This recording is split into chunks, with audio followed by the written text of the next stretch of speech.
खैरपुर में अगूणे UC chairman Sehwan toll plaza भरसा कलंदर के पांधीअड़न से पेश आयल रोड हादसे जो जिम्मेवार मोटरवे इंतजामिया और लागापियल इदारन के करार दिनो है।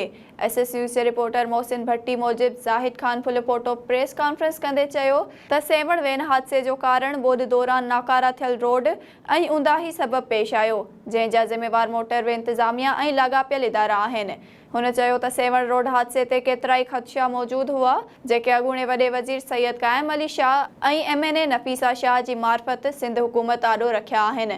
हादसे में फोत थियल 21 ॼणनि के वारसन के सिंध हुकूमत पारां 10 लख रुपया इमदाद वारे ऐलान की आजियां करियूं था। हुन चयो त सेवण वेन हादसे बाबत ड्राइवर खिलाफ दाखिल थियल FIR सिंध हुकूमत वापस वठण जो यकीन ॾियारियो आहे। मुतासिरन के पूरो इंसाफ ॾियारण लाइ समूरी फुलपोटा बिरादरी मुतहिद आहे। कंडियारो में गैस के हथरादू लोड शेडिंग खिलाफ STP कारकुनन और शहरन प्रेस क्लब आडो एहतजाजी मुजाहिरो किया। SS न्यूज़ के रिपोर्टर अता हुसैन मल्हा मूजिब जुल्फकार मल्हा, नजीब मंगरियो, अनीस सहतो और बेन चयो त कंडियारो शहर में गैस के हथरादू लोड शेडिंग जो आज़ार किया वियो आहे।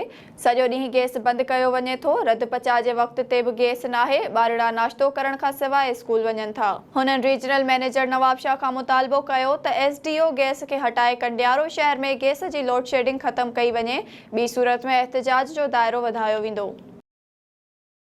फैज़गंज के शहर कोट लालू वासी मर्दन और औरतुन ज़मीन ते कब्जे खिलाफ बाअसर खिलाफ एहतजाज किया। SS न्यूज़ के रिपोर्टर रफ़ीक सूमरो मूजिब गोठ सूफी गुलाम मोहम्मद पठान वासिन उस्ताद मुश्ताक चढ़ड़, हबीब मजीद फरजाना और बेन इल्ज़ाम हयो त संदन 14 एकड़ खाते की ज़मीन ते बाअसर गफ़ार पठान और संदस पुट रेवेन्यू खाते से मिली कब्जो किया है। हुनन DC खैरपुर और AC फैज़गंज का मुतालबो किया त ज़मीन ता कब्जो खत्म कराए खेन तहफ़्फ़ुज़ दिनो वञे। नाज़रीन, करोड़े रुपयन की बजट रखंदड़ बल्दिया नवाब शाह नाअहलीअ जा सब रिकॉर्ड तोड़े छड़िया आहिनि। सिंध जी दिल सॾजंदड़ नवाब शाह के गंदगी जो ढेर बणायो वियो आहे। शहर की हर घिटी गटरन के पानी से भरियल नज़र अची रही है। बार स्कूल अची वञी नथा सघनि, शहरन जो अचण वञण अज़ाब बणियल है। वधीक ॾिसूं था नवाब शाह मां SS न्यूज़ के रिपोर्टर तालिब हुसैन रिद की ही रिपोर्ट। रुपयन की बजट रखण बल्दिया नवाब शाह नाअहलीअ जा सब रिकॉर्ड तोड़े छड़िया। सिंध जो दिल सॾजंदड़ शहर नवाब शाह गटरन के पानी में वर चढ़ियो। मां हिन वक्त मौजूद हाँ अज़ीम कॉलोनी में, जिते जेके शहरी आहिनि, जेके रवासी आहिनि, उहे गटरन के पानी का तंग ही बेज़ार थी विया आहिनि। उन अचो त उन सां ॻाल्हि ॿोल कयूं, उनजो छा चवणु हिन हवाले सां। मसलो हिकिड़ो हुजे त असां तव्हांखे ॿुधायूं। मसला घणा आहिनि हिते। हे अज़ीम कॉलोनी आहे। अज़ीम कॉलोनी ईअं सम्झो पाकिस्तान पीपल पार्टी जो किलो आहे ऐं हितां 100% वोट पाकिस्तान पीपल पार्टी के मिलंदा आहिनि। जॾहिं त असां खोखर बिरादरी जेके भी आहियूं ऐं पंहिंजा पुराणा पार्टी जा माण्हू आहियूं, पर असांखे हींअर बिल्कुलु नज़रअंदाज़ कयो आहे। असां हिननि खां नौकरियूं कोन था घुरूं, असां हिननि खां ठीका कोन था घुरूं। असां सिर्फ़ु घुरूं था पंहिंजो सफ़ाई जो जेके मसला मसाइल आहिनि, गंदगी जा मसाइल आहिनि। हिते जॾहिं त 19 माण्हू असांजे हिन ब्लॉक में आहिनि।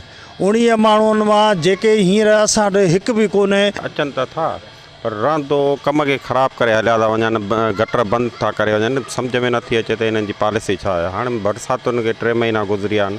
चलो बरसातूं पहिरियों हुयूं तॾहिं पाणी हुयो, हाणे त बरसातूं भी ख़त्म थी वियूं, पोइ ही पाणी छो नथो निकिरे। तक़रीबन 12 साल थिया आहिनि।